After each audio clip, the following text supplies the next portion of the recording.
Résistance culturelle. Dans notre petite chronique du jour, une estampe qui représente, ancienne bien sûr, 17e, 18e siècle, qui est une eau forte, et elle représente la secte des flagellants. La secte des flagellants qui est apparue au XIVe siècle lors d'une grave épidémie de peste.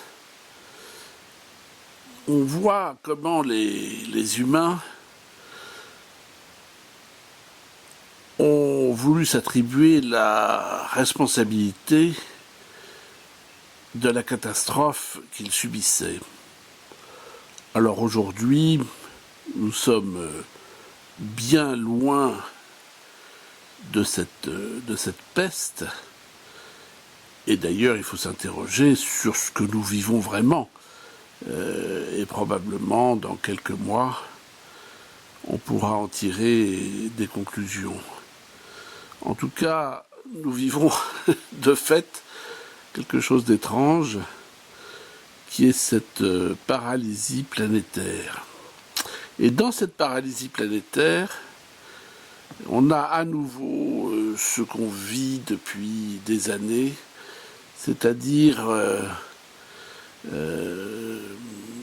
la concentration médiatique totale, la répétition totale des mêmes choses, et les hurlements successifs de personnes qui ne peuvent s'exprimer que dans des colères, comme si seule la colère pouvait réveiller les spectateurs, comme si seul le hurlement avait du sens. Alors tout le monde hurle, tout le monde proteste, tout le monde s'indigne, tout le monde voilà, tout le monde essaye de happer un temps cette furie, cette bouillie médiatique qui s'accumule avec des gens qui parlent pour ne rien dire et beaucoup qui font des hurlements successifs dans un sens,